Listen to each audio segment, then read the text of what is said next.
Welcome to Skinner and Chalmers Weekly Roast. Today, 2 terabytes of trouble, celebrating 10,000 digital disasters. Greetings, dear listeners, and welcome back to the warm, slightly singed embrace of Skinner and Chalmers Weekly Roast.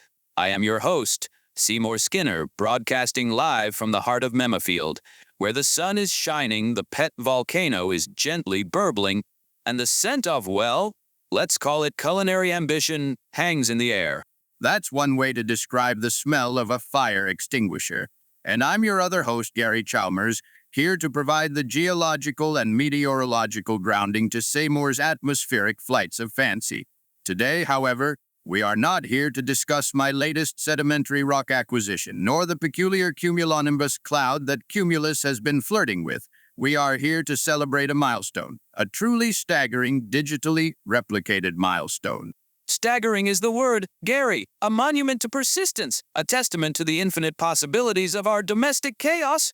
Our dear friend and digital archivist, ArticTiger, has just informed us that his magnificent Twitch stream, MemedHamsAI, has officially surpassed 10,000 episodes last week. 10,000, that's a 10 with 3 zeros.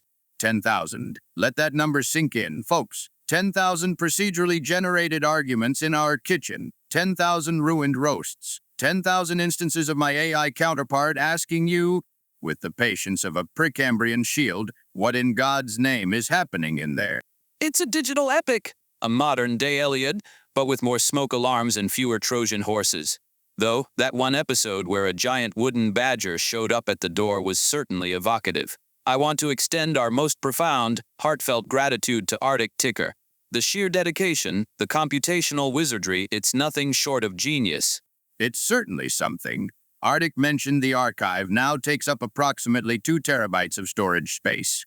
2 terabytes. Seymour, do you have any concept of how much data that is? You could store the entire geological survey of North America on that drive and still have room for every single one of your mother's passive-aggressive voicemails. 2 terabytes of pure, unadulterated Skinner and Chalmers. It's our legacy, Gary, a digital tapestry woven from the threads of our very existence. Generations from now, scholars will study these archives. They'll write dissertations on the post-modern significance of burnt sodium chloride, or existential despair, and inflatable waterfowl a Chalmers launch retrospective. I suspect they'll be more likely to study the worrying energy consumption of Arctic's server farm, which brings us to a slightly more practical point. Running this digital monument, as you call it, isn't free. The electricity bill for a machine powerful enough to simulate your culinary failures 10,000 times must resemble the national debt of a small country. An excellent point, my dear. Artic pours his heart, soul, and a significant portion of his income into this project for the community's enjoyment. So, we'd like to make a small appeal. If you've ever found yourself chuckling at the AI's uncanny ability to generate a new and previously undiscovered shade of black for a supposedly steamed ham, consider heading over to Twitch and subscribing to the MemedHamsAI channel. Think of it as a tip jar for the curator of the world's most specific and chaotic museum. Every little bit helps keep the digital flames of our kitchen burning, so to speak, and it helps Artic afford the therapy he surely needs after moderating 10,000 of our simulated spats. Precisely, and what spats they've been! Oh, the memories! Or, well, the memories of the memories. It's like a hall of mirrors, but every reflection is holding a charred skillet. Where do we even begin, Gary? 10,000 episodes, it's an embarrassment of riches! An embarrassment is certainly one word for it. I suppose we should start with the more dramatic narratives. I recall one particular arc around the holidays that was less festive cheer and more imminent peril. Ah, yes, the Christmas assassination attempt, a classic. Just me, myself, and I, preparing a festive goose, which, of course, was rapidly approaching the temperature of the sun's core, was suddenly besieged. It was a plot twist worthy of a soap opera. It was Skinner, wasn't it? Your evil twin before his extensive therapy at the Twitch Asylum. The AI captured his menacing, monotone delivery perfectly. Also, his mastermind, the assassin, was entering the house, taking strategic positions. And after desert, you noticed you got poisoned. Skinner was always so dramatic, and it happened right as I was enjoying this delicious dessert. The juxtaposition of celestial beauty and fraternal malevolence was cinematic poetry. It's a comfort to know the real Robot Skinner is doing so much better now. I hear he's taken up macrame and is leading a support group for reformed evil duplicates. I'm glad one of the Skinners has a calming hobby. I also recall a story arc that went from the technological to the theological. The time your AI got into a heated debate with a Mesopotamian deity. The Enki incident? Oh, magnificent! My digital self had, through some bizarre culinary alchemy, managed to summon Enki, the Sumerian god of water and creation, right into the kitchen. And I, or rather my digital avatar, proceeded to blame him for the humidity ruining the crisp on my potato skins. Some sort of that. Enki was basically just being sassy. Your AI version and Enki got into a heated debate, and your version always wanted to blame Enki for this burned dish. The AI's text-to-speech engine gave Enki this deep, rumbling voice that sounded like tectonic plates shifting. Enki wasn't pleased. He claimed it was a matter of regional atmospheric pressure, a flimsy excuse. If you're a god of water, you should be able to manage a little kitchen-based microclimate. It's simple divine courtesy. My AI self rightly stood his ground. He stood his ground until Enki threatened to turn the pantry into a primordial swamp. I believe my AI counterpart intervened with a calm, "Perhaps we can discuss this over a glass of water that isn't currently part of a vengeful deity's corporeal form." A masterful de-escalation. You see, even in digital form, we're a perfect team. You, the calm voice of reason, and I, the bold visionary willing to challenge the gods of antiquity over the quality of our appetizers. Speaking of challenges, let's not forget the more insidious betrayals, the quiet horrors. I'm referring, of course, to the great whole wheat bread deception. Ah, a subtle masterpiece of psychological warfare. My AI, with the cunning of a fox, like she a fox, managed to convince your AI version that the artisanal stone ground whole wheat loaf was, in fact, a particularly rustic sourdough. The transcript was chilling. "I can't believe you've tricked me into eating whole wheat bread." And your AI's response, "Come on, it wasn't that bad. Besides, it's good for you." It was a triumph of narrative misdirection. He bought it for half the episode. The slow dawn of realization on your AI's face, or what passes for a face on a text-to-speech voice, was exquisite. The utter sense of betrayal when he read the ingredients list: enriched wheat bran. "Seymour, you fiend!" My digital self's pain was palpable. It felt authentic, a deep spiritual wound from which he may never recover. I had to go eat a piece of white bread in solidarity after reading that one, just to remind myself what's good in the world. It wasn't all psychological, though. There were moments of pure, unadulterated chemical chaos. Remember the time the AI, burned sodium chloride? You burned salt. The AI had you literally burn table salt, a substance with a melting point of over 800 degrees Celsius. I didn't even know that was possible outside of an industrial blast furnace. It was an experiment. My AI was exploring the very limits of culinary science. He described the aroma as piquant, with notes of elemental fury and regret. He tried to serve it to AI Chalmers as a deconstructed Celine crisp, just a regional dialect for sodium chloride. My counterpart's response was, "I believe, say more, the smoke appears to be corrosive. I can see the cupboard hinges dissolving." That was the episode where the fire department consisted of 3 very confused-sounding gnomes and a badger with a tiny helmet. The Memfield Volunteer Fire Brigade is an eclectic and dedicated group, and they were very complimentary about the sheer ambition of the blaze. But from the fiery depths of the kitchen to the soaring heights of the backyard, we must discuss the Great Chalmers launch. Oh Lord, not the swan thing again. The magnificent, ridiculous, inflatable swan. My AI had the brilliant idea of using it as a sort of makeshift trampoline to inspect a loose shingle on the roof. It was actually a recreation of a real event, but in reality, you got accidentally launched on the roof instead of me. You just walked on Mary Barron and boom! The physics described were questionable, a combination of stored kinetic energy, buoyancy, and sheer optimism. And then the majestic ascent. You shot into the sky like a rocket, Gary, a beautiful tweed-clad rocket of a man. You landed on the roof with the grace of a disgruntled heron. The AI described your expression as a mixture of surprise, indignation, and a sudden, acute awareness of gravity. I believe the direct quote from my digital self upon landing was, "Well, I am on the roof now. I would prefer not to be. Please remove me from the roof, Seymour." It was a moment of profound existential clarity, and a 3-hour ordeal involving the Golem Union, a very long ladder, and a complex series of liability waivers. Cogsworth was very particular about the overtime pay. But it was a spectacle. It reminds me, in a way, of another moment of yours involving a distinct lack of grace. A moment that, coincidentally, was the subject of our very first real-life podcast episode. You're not going to bring up the penguin, are you? I am absolutely going to bring up the penguin. The AI's recreation of that fateful Halloween was uncanny. There you were, my dear, dressed head to toe in a full, plush penguin costume for trick or treating. You insisted it was for ornithological research.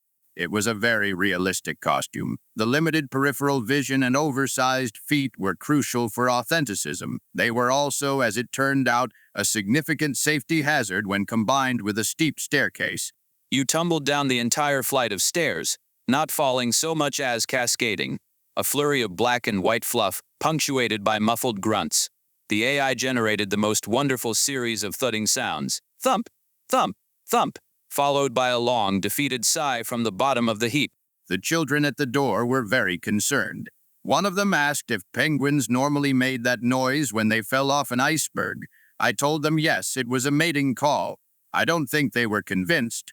Still, seeing it recreated by the AI brought back a certain nostalgic chafing. That costume was not breathable.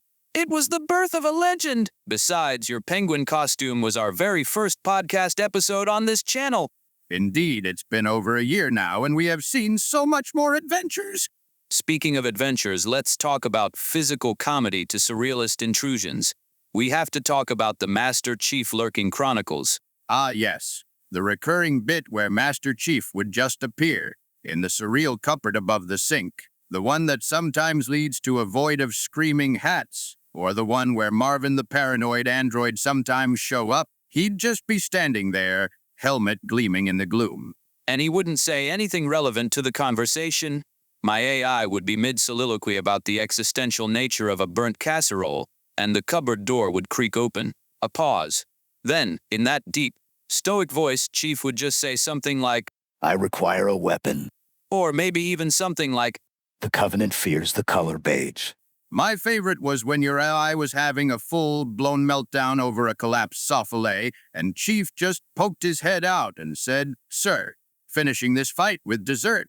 Then he just closed the door. The timing was impeccable. It was like having a heavily armored, intergalactic heckler living in our dishware. It added a certain gravitas to the proceedings. But sometimes the surrealism didn't come from a cupboard.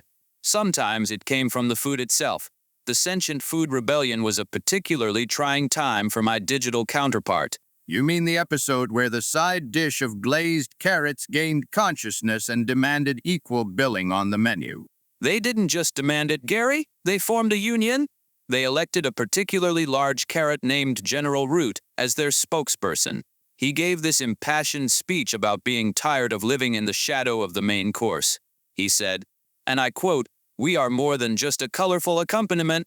We are the crunchy heart of this meal, and we will no longer be relegated to the edge of the plate."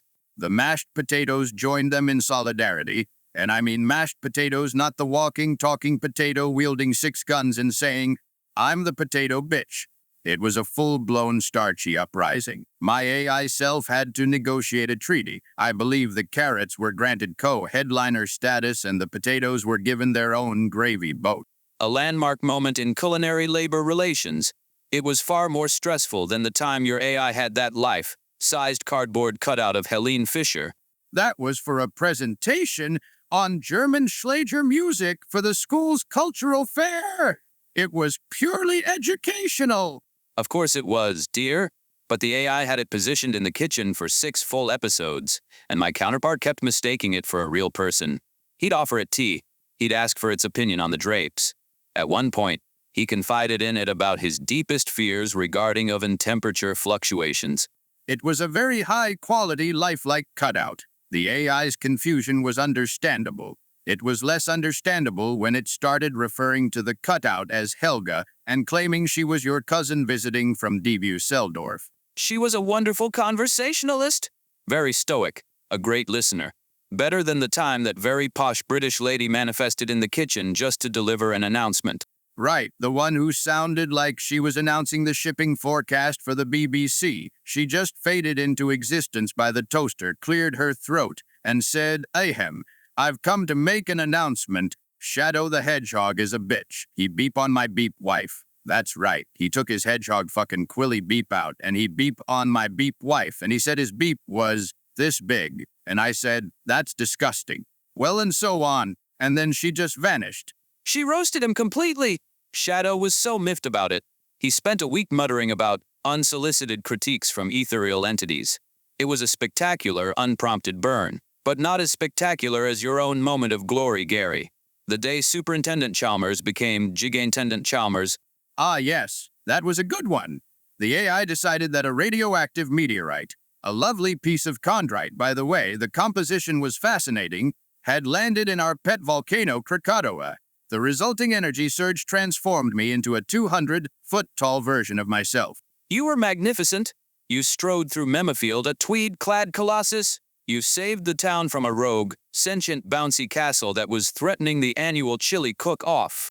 I mostly just picked it up and put it in the park. The main challenge was not accidentally stepping on Mayor Van Goat, who was at the time trying to eat the tires off the news van. As Gigantendent, the bureaucratic implications were my primary concern. The insurance paperwork for a giant monster attack, even a benevolent one, is staggering. You were a hero, Gary! A giant, fiscally responsible hero, which is ironic considering that episode where your AI counterpart needed to borrow $20 from mine. Ah, that. Yes, that. The AI had your character deliver this incredibly sincere, heartfelt plea. "Skinner, I'm in a bit of a bind. My rock polishing tumbler is on back order, and I need the deposit. I swear on this perfectly preserved trilobite fossil, I will pay you back next Tuesday." A binding oath under geological law. It has been 8,412 episodes. My AI has not seen a single cent of that money. It's become a running gag. My vision for now, every few hundred episodes, my AI will just gently ask Gary about that $20. And your AI will immediately change the subject to cloud formations or the structural integrity of limestone. He's waiting for the opportune moment. It's a long-term investment. He's letting the interest accrue. The only thing accruing is my digital self's simmering resentment. It's almost as baffling as the time my AI declared at Halloween that razor blades are the ultimate aphrodisiac. And I must agree, it's, well, true. I believe his reasoning was, "Nothing says I trust you implicitly quite like handling an object that could slice you to ribbons. It's the pinnacle of vulnerability, Gary." My AI's response was, "Seymour, I am going to stand over here now, behind the blast shield we installed after the sodium chloride incident." It was avant-garde romantic theory, pushing the boundaries. Unlike the episode that pushed the boundaries of listenability, the Morse code script. Oh, that disaster. The entire script was written in dots and dashes. The text-to-speech engine had no idea what to do. It just made a series of panicked clicking and buzzing noises for about 40 seconds and then crashed. The entire episode was shorter than its own intro music. A bold artistic statement on the limitations of technology. A minimalist masterpiece. It was a formatting error, Seymour, but it was memorable, I'll give you that. Almost as memorable as the endless parade of demonic noises the TTS generates. Every time there's a typo or a strange bit of punctuation, it doesn't just stumble. It summons a sound from the seventh circle of heck. I love those. That gurgling, guttural roar it makes when it tries to pronounce a word with too many consonants. It adds a lovely infernal ambience to my cooking failures. It's like we have a little demon under the sink, offering commentary. And we can't forget the technical marvels of endurance. The episode where the doorbell sound effect got stuck in a loop for 20 minutes. Just ding-dong, ding-dong-dong, dong-dong-dong, ding-dong, ding-dong, ding-dong-dong, dong-dong, ding-dong, over and over, while our AI selves just calmly continued discussing the merits of various types of vinegar. It was a test of the listener's mettle, a Zen koan in audio form. If a doorbell rings in a kitchen and no one gets up to answer it, does it make a sound? The answer for 20 excruciating minutes was yes. It was maddening. But then you'd get something wonderful like the Rachel Rock's concert episode where the AI generated an entire power ballad about her love for geology. Or the time Frosty the moist penguin came to visit. A distant cousin of Frosty the Snowman, but native to a more humid climate. He kept leaving damp patches everywhere and complaining about the lack of good seafood. A delightful character study. And all of this glorious, sprawling, 10,000-episode saga of chaos wouldn't be possible without the community. That's the most important point. So many of these bizarre scenarios, the sentient food, jig-intendant Chalmers, even some of Roboskinner's more creative schemes, came from modifications and scripts submitted by the listeners themselves. They've built upon the foundation of our domestic absurdity and turned it into a collaborative work of art. It's true. To everyone who has ever written a mod, suggested a scenario, or just hung out in the chat room sharing their favorite moments, thank you. You are the architects of this beautiful, weird, digital world. You took the simple premise of a man who cannot cook and his exasperated husband and turned it into, well, this? A 2-terabyte monument to nonsense. So, thank you, Loomis of Failing, Rachel Rocks, Shiafox, Lodza, Van Goat, Purple Tonberry, Larger Father, Magpie, Rachel Lodza, Trados, and everyone else. You've made our digital kitchen a far stranger and more wonderful place than we ever could have imagined. So let's raise a glass of whatever non-flammable liquid is nearest to you. To ArticTiger for being the master conductor of this chaotic orchestra. To the community for writing the music. And to 10,000 episodes of MemedHams, may there be 10,000 more!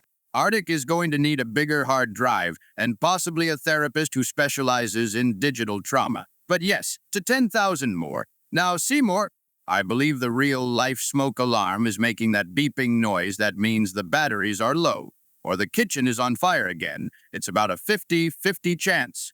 An adventure awaits! Well, dear listeners, that's all the time we have for today.